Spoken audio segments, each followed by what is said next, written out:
Hello students, my self एकता यादव। आज हम पढ़ेंगे चतुर्थ अध्याय जिसका नाम है रोगाणु उत्पादनीय अध्याय। सबसे पहले हम मंगलाचरण गाएंगे। रागादिरोगानि शततानुशक्तान् ऐशेषकाय प्रशितान् शेषान् औत्सुक्यमोहारतिदाञ्जान् यो पूर्ववैद्याय नमोस्तु तस्मै। देखिए, अध्याय का नाम है रोगाणु उत्पादनीय अध्याय, अर्थात जिस प्रकार का आचरण या जिस प्रकार के आहार विहार का सेवन करने से रोगों की उत्पत्ति न हो, या ऐसा अध्याय जिसमें बताया गया हो कि विषम रोगों की उत्पत्ति को रोकने के लिए जो हितकारक हो, उसका नाम रोगाणु उत्पादनीय अध्याय है।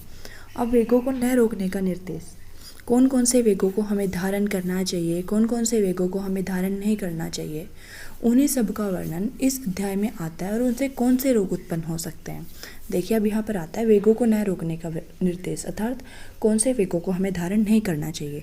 वेग अनधारिये धात विन मूत्र शव त्रट सुदाम, निद्रा का श्रम श्वास जृंभा अश्रु छर्दी रेतसाम, अपान वायु मलमूत्र छींक प्यास भूख निद्रा कास श्रम जनित श्वास जृंभा आंसू सर्दी तथा शुक्र के वेगों को नहीं रोकना चाहिए। इन वेगों को हमें धारण नहीं करना चाहिए। अगर हम इन वेगों को धारण करते हैं तो हमें तरह तरह की व्याधियाँ उत्पन्न हो सकती हैं। अब देखिए, वेग क्या होता है? तेजी से जिसका प्रवाह हो उसे वेग कहते हैं। जैसे अगर नदी के वेग को रोकेंगे तो पानी उछलकर दूसरी साइड से निकलने लगता है ना, उसी प्रकार अगर हमने इन वेगों को रोका तो हमारे शरीर में तरह तरह के रोग उत्पन्न हो सकते हैं। वेगान न धारित, अर्थात वेगों को धारण नहीं करना चाहिए। अब आता है अपान वायु के वेग को रोकने से हानि। ये श्लोक बहुत इंपॉर्टेंट है, सारे वेगों के श्लोक लर्न करना बहुत ज़रूरी है। अगर श्लोक लर्न हो गए तो हिंदी लर्न करने में कोई प्रॉब्लम नहीं होगी। अधोवातस्य रोदेन गुल्मो उधावर्त रुक कलमा वात मूत्र शकत संग दृष्टि अग्निवद हृदय गदा। मतलब अपान वायु के वेग को रोकने से क्या होगा? देखो, अधोवातस्य रोदेन मतलब अपान वायु के वेग को हमने रोका तो क्या होगा? गुल्मो मतलब गुल्म, उदावर्त मतलब उदावर्त रोग होगा। रुक का अर्थ होता है पीड़ा, मतलब उदरशूल होगा या उदावर्त रोग हो जाएगा। और कलमा मतलब कल्म, सुस्ती आएगी हमें, ये रोग हो सकते हैं। और अगर हमने अपान वायु मूत्र और पुरुष की प्रवृत्ति में भी रुकावट आ सकती है, जिससे क्या हो सकता है कि नेत्र रोग हो सकते हैं, या हमारी अग्निवध मंद अग्नि हो सकती है, या हृदय रोग हो सकते हैं, मतलब हृदय का जकड़ जाना, ऐसी कोई भी सिचुएशन आ सकती है। अब नेक्स्ट आता है मल वेग रोधज रोग। श्रकत पिंडी को उद्देश्यन प्रतिशाय शिरोरुजय उद्रवायु परिकृतो हृदयशो उपरोधनम मुखेन्विट प्रवर्तिश्च पूर्वोक्ताशय च आम्य स्मृता। अगर हमने पुरुष के वेगों को धारण किया तो क्या होगा? शक्रत मतलब पुरुष, पिंडी को उद्देष्टन, पिंडियों में ऐठन होगी, प्रतिशय होगा, सिरोरुजय, सिरो मतलब सिर प्रदेश, रुजय मतलब पीड़ा, उद्रवायु मतलब उद्गार आएंगी, डकार आएंगी, परिकृतिका मतलब गुदबलियों में कैंची काटने की सी पीड़ा होगी, हृदय अवरोधनम मतलब हृदय की गति में रुकावट आएगी, मुखेन विट प्रवर्तिश्च मतलब मुख से मल का निकलना, ऐसे रोग हो जाएंगे। और इसके साथ साथ अपान वायु में भी जो रोग हुए थे ना, उदावर्त उदरशूल, वो रोग भी हो सकते हैं अगर हमने पुरुष अर्थात मल के वेग को धारण किया तो। अब नेक्स्ट आता है मूत्र वेग रोधज रोग।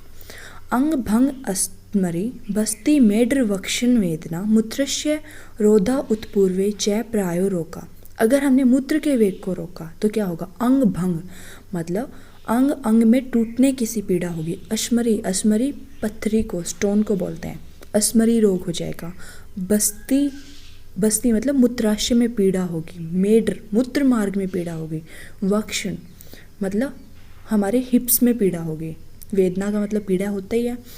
मूत्रस्य रोध उत्पूर्वे च प्रायो रोका, मूत्र व स्रोतस में पीड़ा होगी। और हमारे गवीनियों एवं वृक जो होते हैं वो गुर्दे से समझना आप किडनी, ठीक है, इनमें पीड़ा होगी।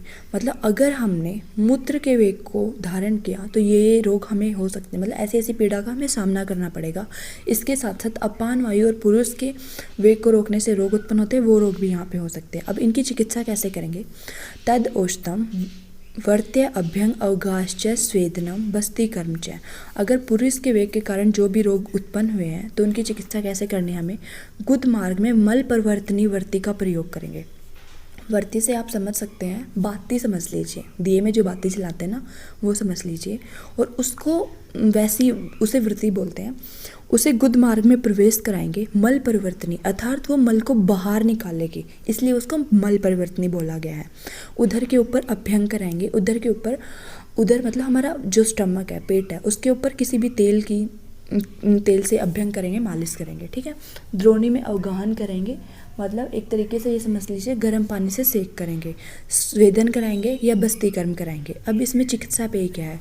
हम मतलब रोगी को ऐसे भोज्य पदार्थों को खाने के लिए देंगे जिससे मल स्वयं निकले, जैसे कि दुग्ध जो होता है, दुग्ध में अगर किसी को कॉन्स्टिपेशन हो रखी है, या फिर ये हो सकता है कोई ऐसा रीजन हो गया कि उसने पुरुष के वेगों को धारण कर लिया, लेकिन अब उसको अपने वेगों को बाहर निकालना है, तो हमें क्या करना होगा? कोई भी पेशेंट है तो हम उसे क्या करेंगे, जैसे कि हम दुग्ध में अरहर तेल मिला के देंगे, या सिंपल दुग्ध भी पीने को दे सकते हैं, या फिर पपीता खिला सकते हैं। इससे भी जो होते हैं पुरुष के वेग को बाहर निकालने में बहुत ज़्यादा हेल्पफुल होता है।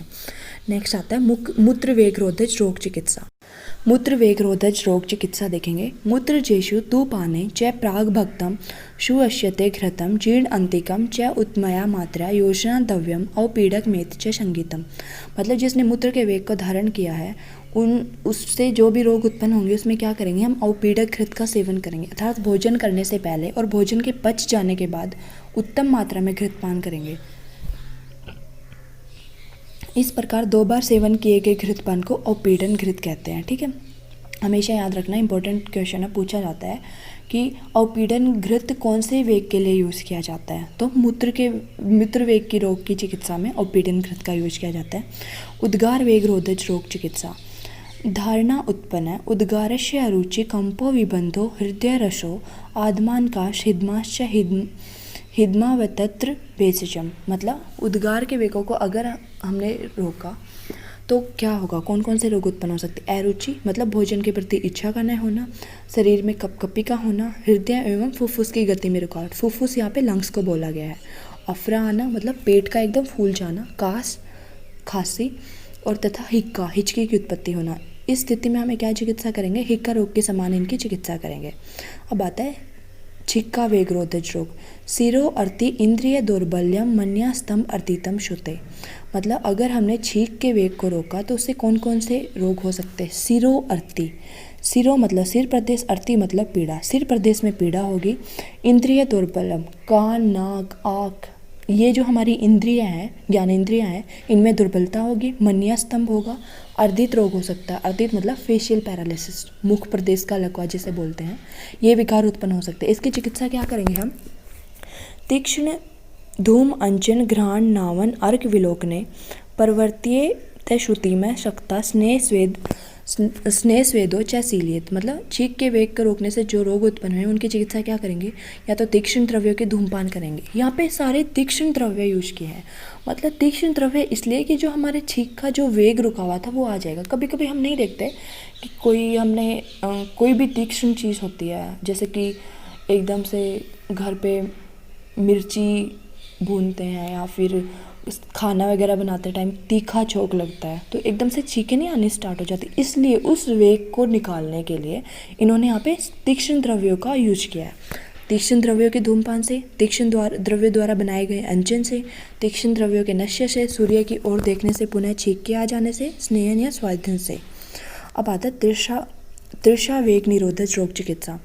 शोष अंग साध बाधिर्य सम मोह भ्रम हृदयदा तृष्णाया निग्रहा तत्र शीत सर्वो विदीर्हता।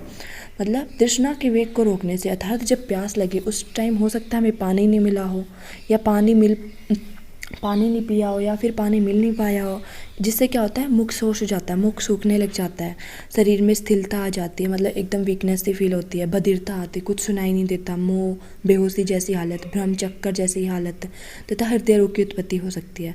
इस स्थिति में हमें क्या करेंगे? सभी प्रकार के आहार विहार और औषध में शीत चिकित्सा करेंगे।